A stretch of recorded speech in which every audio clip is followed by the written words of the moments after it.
আমরা যেসব গৃহিণীরা রান্নাবান্নার সাথে সবসময় জড়িত, তারা কিন্তু সবসময় চেষ্টা করি হাতের কাছে পাওয়া যে কোনো জিনিস দিয়েই মজার মজার রান্না করার। হ্যালো সবাইকে, সবাই কেমন আছো? আশা করি ভালো আছো, আর আমিও ভালো আছি। এই তো এখানে সকালবেলা একদম টাটকা গাভীর দুধ নিয়ে এসেছে। সেই দুধগুলো আমি বোতলে তুলে রাখছিলাম, আর কিছুটা দুধ হচ্ছে আমি রেখে দেবো চা খাবার জন্য। তো যাই হোক, বোতলে দুধগুলো রেখে ফ্রিজে ঢুকিয়ে দিলাম। এখন আসলাম এই তো ডিমগুলো ধুয়ে পরিষ্কার করার জন্য।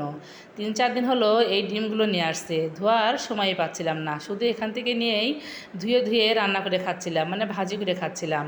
তো আজকে ভাবলাম এই ডিমগুলো ধুয়ে পরিষ্কার করে রেখে দেব, আর কিছুটা ডিম হচ্ছে একটু নতুনভাবে রান্না করব।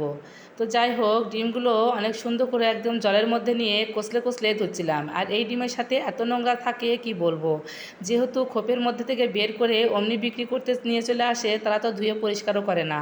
আর এরকম অপরিষ্কার ডিম কিন্তু কিছুতেই ফ্রিজে রাখতে ইচ্ছে করে না, আমি তো সবসময় ধুয়েই ফ্রিজে রাখি। এইদিকে ডিমগুলো ধুয়ে শুকাতে দিলাম একটা ডালার মধ্যে, যাতে করে জলটা ঝরে যায়। তারপরে চলে আসলাম একটু চা খাবার জন্য। যেহেতু টাটকা গাভীর দুধ, একটু যদি দুধ চা খায় তাহলে কিন্তু অনেক ভালো লাগবে। তো অনেকদিন হলোই দুধ চা খাওয়া হয় না, আজকে দুধ দেখে আর লোভ সামলাতে পারলাম না, কারণ দুধ চা আমি মাঝে মাঝে খাই, সব সময় খাই না। তো আজকে অনেক সুন্দর করে দুধ চা বানিয়ে সাথে এই টোস্ট বিস্কুট দিয়ে দুধ চা খেতে আমরা সবাই খুব পছন্দ করি। 3টা কাপে দুধ চা নিয়ে নিয়েছি আমি আর ছেলে মেয়ের জন্য। তো যাই হোক, চাটা খেয়ে এদিকে আবার আসলাম ভাতটা বসিয়ে দেওয়ার জন্য, যেহেতু প্রায় অনেকটাই বেলা হয়ে গেছে। তো ভাতটা বসিয়ে দিলাম, কিছুটা বাসি ভাত ছিল, সেটা ভালো করে ধুয়ে চালের সাথে মিক্স করে দিলাম। তো এখানে আবার চলে আসলাম রান্না বান্না করার জন্য। এখানে বেশ কয়েকটা হাঁসের ডিম নিয়েছি, একদম বড় সাইজের। আর এখানে পেঁয়াজ কুচি করে নিয়েছি, আলু করলা ভাজি করব, আলু করলা নিয়ে নিয়েছি।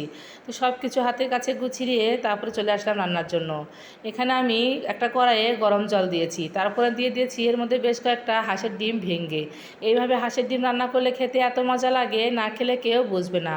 তোমরা কে কে এইভাবে খেয়েছো অবশ্যই কিন্তু জানাবে। আমি আজকে ফার্স্ট টাইম রান্না করলাম। তো যাই হোক, এভাবে রান্না করে খেলেও অনেক ভালো লাগে।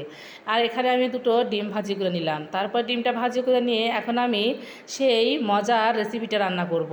আজকে হাঁসের ডিম ভেঙে জলে সিদ্ধ করে একদম পেঁয়াজ দিয়ে ভুনা ভুনা করব, তাও আবার মাটির চুলায়। মাটির চুলায় রান্নায় এত স্বাদ লাগে, তাই জন্য বারবার মাটির চুলাতেই রান্না করতে আসি, যতই কষ্ট হোক না কেন।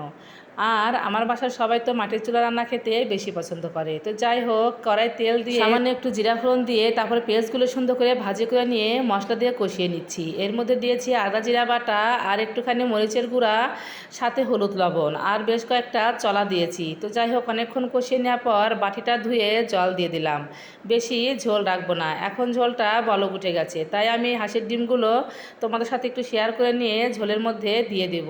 এভাবে কিন্তু মুরগির ডিমও রান্না করা যায়, কিন্তু আমার কাছে হাঁসের ডিমটাই খেতে বেশি ভালো লাগে, বিশেষ করে কুসুমটা, তাই আমি হাঁসের ডিমই রান্না করলাম।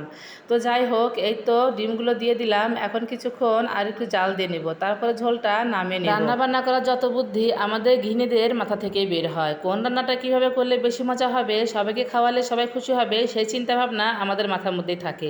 সাধারণ সাধারণ জিনিস দিয়েও অসাধারণ রান্না করা যায়। আজকে এত সুন্দর একটা ডিমের রেসিপি রান্না করলাম, সবাই খেয়ে তো অবাক। আমি ভেবেছিলাম যে সবাই কি না কি বলবে, একটু ভয় ভয় লাগতেছিল। তো এদিকে ডিমের ঝোলটা নামিয়ে তারপরে হচ্ছে আলু করলা ভাজি করতে শুরু করলাম। এটা হচ্ছে আমার রান্না করা ডিমের ঝোল। আজকে হাঁসের ডিম রান্না করলাম এই কারণে, কারণ আমার বাড়ির কর্তামশাই হাঁসের ডিম খুব পছন্দ করে, তাই বেশি বেশি হাঁসের ডিম নিয়ে আসে, যাতে করে কিছু না বলে, তাই এইভাবেই রান্না করলাম। সে তো খেয়ে অনেক খুশি হয়েছে। তো এই তো আজকে ছিল আমার এই রান্না বান্না। তো আজকে আমার হাঁসের ডিম রান্নাটা কেমন হয়েছে অবশ্যই জানাবে, আর তোমরা কে কে এভাবে রান্না করে খেয়েছো সেটাও জানাবে। যারা না খেয়েছো অবশ্যই ট্রাই করবে। তো আজকের ভিডিওটা এ পর্যন্তই। ভিডিওটা ভালো লাগলে অবশ্যই লাইক কমেন্ট শেয়ার দিয়ে পাশে থেকো। দেখা হবে নতুন একটি নেক্সট ব্লগে। সে পর্যন্ত সবাই ভালো থেকো, সুস্থ থেকো। টাটা।